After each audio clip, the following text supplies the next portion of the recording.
കോഴിക്കോട് ജില്ലയിൽ കനത്ത മഴ പെയ്യുകയാണ്. നഗരത്തിൽ പലയിടത്തും വെള്ളക്കെട്ട് രൂപപ്പെട്ടു.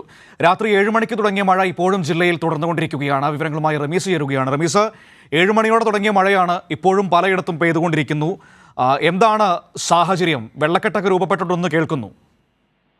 മനു, ഇന്ന് വൈകുന്നേരം തുടങ്ങിയ മഴ ശക്തമായ രീതിയിലായിരുന്നു ജില്ലയുടെ പല ഭാഗങ്ങളിലായി വന്നത്. എന്നാൽ മലയോര പ്രദേശങ്ങളെല്ലാം തന്നെ അധികം മഴ ഉണ്ടായിട്ടുണ്ടായിരുന്നില്ല. നിലവിൽ നഗരത്തിൽ പലയിടത്തും വെള്ളക്കെട്ടും തുടർന്ന് ഗതാഗത കുരുക്കും അനുഭവപ്പെടുന്നുണ്ട്. നിലവിൽ മഴ തോർന്ന ഒരു സാഹചര്യമാണ് കോഴിക്കോട് ജില്ലയിലുള്ളത്. നേരത്തെ 7 മണിക്ക് തുടങ്ങി 10 മണിയോളം നീണ്ടു നിൽക്കുന്ന തോരാത്ത മഴയായിരുന്നു കോഴിക്കോട് ജില്ലയിലുണ്ടായിരുന്നത്. മനു, ഒരു ആശങ്കപ്പെടേണ്ട സാഹചര്യമുണ്ടോ? വെള്ളക്കെട്ടൊക്കെ രൂപപ്പെട്ടിട്ടുണ്ട്. കനത്ത മഴ ഇത്രയും നേരം പെയ്തു നിന്നതുകൊണ്ട് 3 മണിക്കൂറോളം പെയ്തില്ലേ?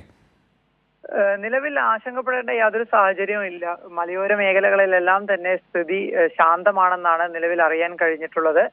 വെള്ളക്കെട്ടും തുടർച്ചയായി പെയ്ത മഴയുടെ ഭാഗമായി മാത്രമുള്ള ഒരു വെള്ളക്കെട്ട് മാത്രമാണ് നഗരത്തിലുണ്ടായിരുന്നത്. തുടർന്ന് കുറച്ചു കഴിഞ്ഞാൽ അത് പ്രശ്നം മനസ്സിലായി, വെള്ളം ഇറങ്ങിപ്പോയിക്കൊള്ളും. മനസ്സിലായി, അത് വ്യക്തമാണ്. റമീസാണ് കോഴിക്കോട് നിന്ന് വിവരങ്ങൾ നൽകിയത്. കോഴിക്കോട് 3 മണിക്കൂറാണ് തുടർച്ചയായി മഴ പെയ്തത്. പലയിടത്തും വെള്ളക്കെട്ടൊക്കെ രൂപപ്പെട്ടു. പക്ഷേ ഏറ്റവും പ്രധാനപ്പെട്ട കാര്യം, ഈ മലയോര മേഖലകളിൽ മഴ അധികം പെയ്തില്ല എന്നതാണ്. അത് ആശ്വാസകരമായ കാര്യം തന്നെയാണ്. നഗരത്തിൽ വെള്ളക്കെട്ട് രൂപപ്പെട്ടിരുന്നു. പക്ഷേ കുറച്ച് കഴിയുമ്പോൾ ആ വെള്ളം താനെ തന്നെ അത് ഇല്ലാതാകും, അല്ലെങ്കിൽ ഇറങ്ങിപ്പോകുമെന്ന് തന്നെയാണ് മനസ്സിലാക്കാൻ കഴിയുന്നത്. വിവരങ്ങളാണ് റമീസ് നൽകിയത്.